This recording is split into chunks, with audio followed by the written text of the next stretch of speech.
Peraí. Será que Jesus ressuscitou mesmo?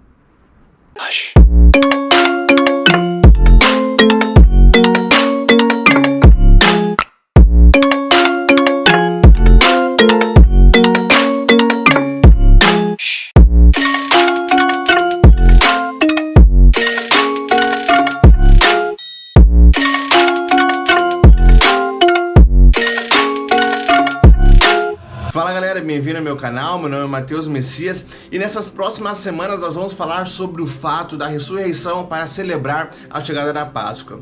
No vídeo dessa semana nós vamos falar sobre as evidências da ressurreição de Jesus e na semana que vem vamos falar sobre as implicações da ressurreição de Jesus nas nossas vidas.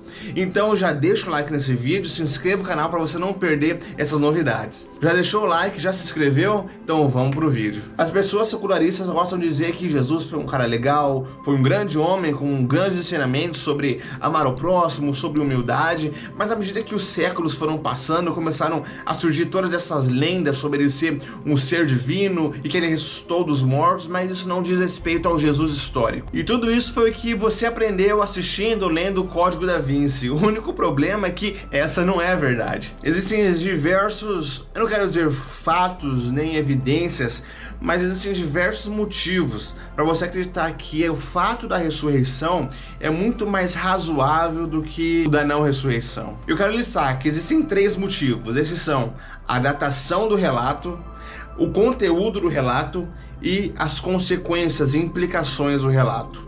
E qual seria o relato? Seria o relato dos evangelhos da ressurreição. Então vamos analisar eles. Primeiro, a datação do relato. Eu acho que no imaginário das pessoas que costumam ter esse argumento que eu falei anteriormente, de que à medida que os séculos foram passando, começaram a surgir muitas lendas, essas pessoas costumam acreditar, acho que no imaginário delas, elas pensam que os evangelhos foram escritos diversos séculos após a morte e a ressurreição de Jesus. Mas não é esse o caso. Os evangelhos foram escritos historicamente tão perto dos relatos que em diversos lugares nós vemos coisas como em Mateus 28:15, onde diz: assim os soldados receberam dinheiro e fizeram como tinham sido instruídos.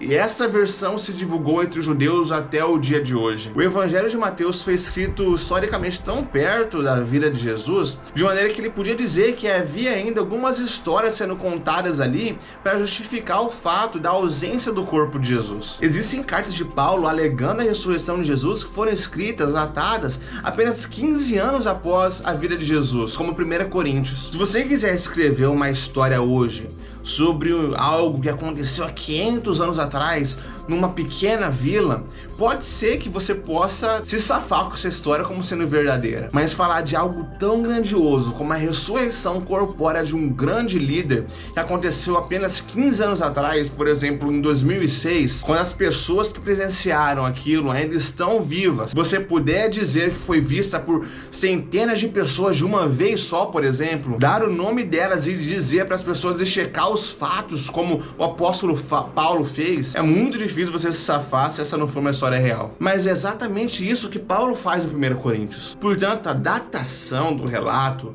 para você dizer que são lendas que surgiram muitos anos após, é uma completa farsa. Segundo motivo para você acreditar na razoabilidade da ressurreição é o conteúdo do relato. O conteúdo do relato da ressurreição, ou melhor, o conteúdo dos evangelhos é extremamente contraintuitivo se você está tentando inventar uma história, um faz de contas. Por diversos motivos, como por exemplo, é extraordinário perceber que tanto o relato de Mateus, Marcos, Lucas e João quanto a ressurreição mostra que as primeiras testemunhas oculares da ressurreição de Jesus Cristo, ou melhor, da tumba vazia de Jesus Cristo ressurreto, são mulheres. Naqueles dias, o testemunho de uma mulher não era válido em nada. Para saber um pouco mais sobre isso, o cristianismo das mulheres, clica nesse card que está aparecendo aqui que eu falo mais a respeito sobre isso. Portanto, se você estiver escrevendo uma história na qual você quer vender algo, é muito contraintuitivo, muito difícil você escrever que as primeiras pessoas que evidenciaram e foram testemunhas daquilo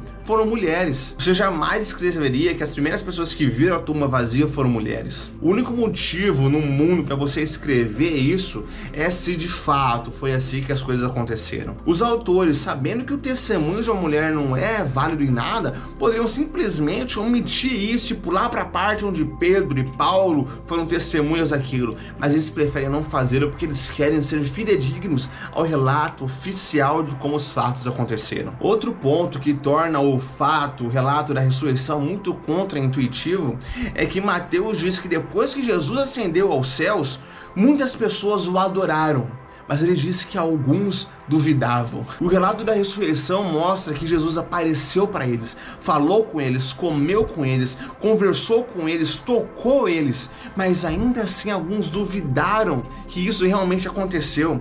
E por que alguns duvidaram? Porque isso aí que não faz de conta. Se você vê uma pessoa que você acabou de morrer, a primeira coisa que você pensa não é, oh meu Deus, que maravilha, mas meu Deus do céu, o que foi que eu comi? Onde que eu bati minha cabeça? Porque isso não pode ser real.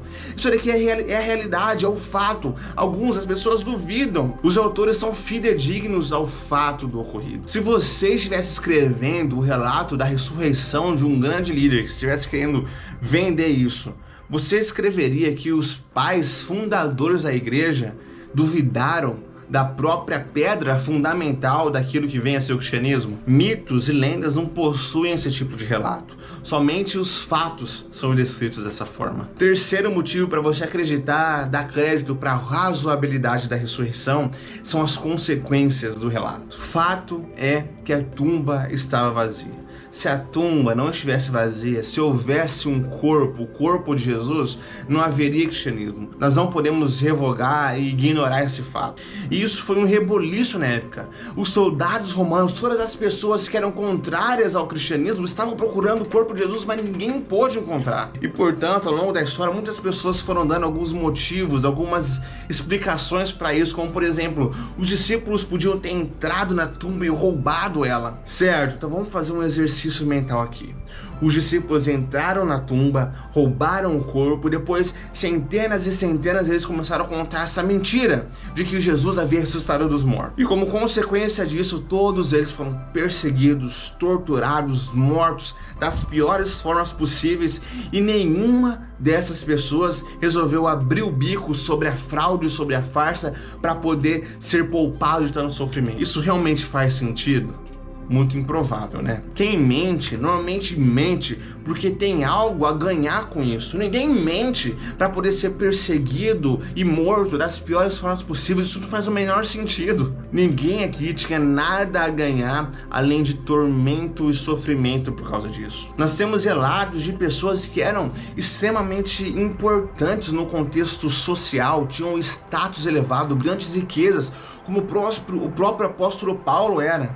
E ainda assim ele resolveu renegar todas essas coisas por conta dessa mentira de que Jesus ressuscitou. O que ele teve a ganhar com isso? Ele teve a cabeça cortada, decapitado, além de sofrer diversas torturas que ele enumera nas suas epístolas. De fato, em Gálatas ele fala que eu carrego no meu corpo as marcas do Senhor Jesus Cristo. Outra consequência surpreendente é que os seguidores de Jesus acabaram perdendo a tumba de Jesus. Era normal que naquela época, quando um líder, um profeta ou um sábio morresse, os seus discípulos fizessem da tumba dele, onde o seu corpo estava, um lugar para adoração, para veneração, para meditação ou para peregrinação. Se você for até Medina, na Arábia Saudita, você vai encontrar a tumba com os restos mortais de Maomé lá, por exemplo, onde milhares de pessoas vão anualmente fazendo suas peregrinações para lá. Os discípulos de Buda espalharam os restos mortais dele em 8 monumentos ao redor da Ásia. Se você ir até Paris, na França, você vai poder encontrar lá o túmulo de Allan Kardec também. Mas por outro lado, existem pelo menos 20 túmulos de Jesus em Jerusalém,